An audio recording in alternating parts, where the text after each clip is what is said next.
Fitness ಬ್ಯೂಟಿಗಿಂತ first ನನಗೆ health priority ಇಟ್ಕೋತೀನಿ. So ನಮ್ಮ ಮನೇಲಿ ಜಾಸ್ತಿ ಹೆಲ್ತಿ ಫುಡ್ ತಿನ್ನಿ ಅಂತ ಇನ್ಫ್ಲೂಯೆನ್ಸ್ ಮಾಡೋದು ಎಲ್ಲ ನಾನೇ. ನಾನು ಆ್ಯಪಲ್ ತಿನ್ನೋಕ್ಕೇನು ಪೇಷಂಟ್, ಪಾನಿಪುರಿ ತಿನ್ನಿ ಅನ್ನೋ ವರ್ಷನೂ ಇದೆ ನನ್ನಲ್ಲಿ. ಅಂದರೆ ಯಾವತ್ತಾರು ಒಂದಿನ ತುಂಬ ತಲೆ ಕೆಟ್ಟೋಗಿರುತ್ತೆ, ಅದು ಬೇಕು ಇದು ಬೇಕು ಅನ್ನೋದು ಇದೆ. ಆಮೇಲೆ ನಾನು ಸುಮ್ಮನೆ ಎಲ್ಲರೂ ಅನ್ಕೋತಾರೆ ತುಂಬ ಡಯಟ್ ಮಾಡ್ಬೋದು ಇವರು ಅಥವಾ ಮೇಂಟೈನ್, ಏನೂ ಇಲ್ಲ, ಎಲ್ಲನೂ ಸಖತ್ತಾಗಿ ತಿಂತೀನಿ.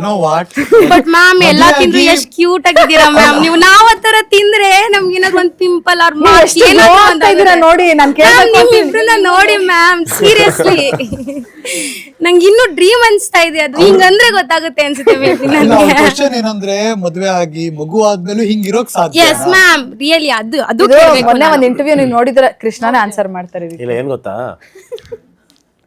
ಜನರಲಿ ಕನ್ಸೀವ್ ಆದಾಗ ಹೆಣ್ಮಕ್ಳಿಗೆ ಜಾಸ್ತಿ ದೊಡ್ಡವ್ರ ಮಾತು ಕೇಳಕ್ ಹೋಗ್ಬಿಡಿ. ಮಾತಿದ್ರೆ ಎಲ್ಲರ ಮೇಲೆ ಊಟ ಹಾಕ್ಸೋದು, ಬನ್ನಿ ತಿನ್ನಿ ತಿನ್ನಿ ತಿನ್ನಿ ಅಂತ. ನಾನು ಅವಾಗಲೂ ನಾನು ತುಂಬ ಇದಾಗಿ ಹೇಳ್ತಾ ಇದ್ದೆ, ತಿನ್ನಕ್ಕೆ ಹೋಗ್ಬೇಡ, ಅದು ಡೇಂಜರ್ ಅದು. ಯಾಕಂದರೆ ನ್ಯಾಚುರಲಾಗಿ 10 kg ಜಾಸ್ತಿ ಆಗೋದು ನ್ಯಾಚುರಲ್ ಅದು ಪ್ರೆಗ್ನೆನ್ಸಿ ಇದ್ರ ಟೈಮಲ್ಲಿ. ಬಟ್ ಇವಾಗ ಏನಾಗುತ್ತೆ 25 kg 30 kg ಎಲ್ಲ ಮಾಡ್ಬಿಡ್ತಾರೆ. ಅದೇನಂದ್ರೆ ಮಗು ಇಷ್ಟು ತಿನ್ನುತ್ತೆ ಅಂತ ಅವ್ರು ನಾವೇನ್ ತಿಂತೀವಿ ಅದರಲ್ಲೇ ತಗೊಳ್ತೀವಿ. ಸಿಂಪಲ್ ಏನಂದ್ರೆ ಇಬ್ರಿಗೆ ತಿನ್ನಿ ಅಂತಾರೆ, ಅದು ಆಕ್ಚುಲಿ ಮಿತ್. ಆತರ ಇಲ್ಲ, ನಮ್ಗೆ ಎಷ್ಟು ಬೇಕೋ ಅಷ್ಟು ತಿನ್ಬೇಕು. ಬಟ್ ಕೃಷ್ಣ ಅವ್ರ ಪ್ರಕಾರ ಏನು ಅಂದ್ರೆ ನಾನು ಮಾತಾಡಿ ಕ್ಯಾಲರಿ ಬರ್ನ್ ಮಾಡ್ತೀನಿ ಅಂತ, ಅದಕ್ಕೆ ನಾನು ಸಣ್ಣ ಇದ್ದೀನಿ ಅಂತ. ಅದು ನಿಜ ಕೃಷ್ಣ ಅವರ ಪ್ರೆಗ್ನೆನ್ಸಿ ಚೆನ್ನಾಗಿ ಸ್ವೀಟ್ ತಿನ್ನಿ ಅನ್ನೋದು. ಸೊ ಅದು ಹುಷಾರಾಗಿರ್ಬೇಕಷ್ಟೇ. ಸೊ ಏನ್ ಒಂದು ಪ್ಲಸ್ ಪಾಯಿಂಟ್ ಅಂದ್ರೆ ನನಗೆ ಜನರಲಿ ಸ್ವೀಟ್ಸ್ ಇಷ್ಟ ಆಗಲ್ಲ ಜಾಸ್ತಿ. ಸೊ ನಾನು ಸ್ವೀಟ್ ನ್ಯಾಚುರಲಿ ತಿನ್ನಲ್ಲ, ಕಮ್ಮಿ.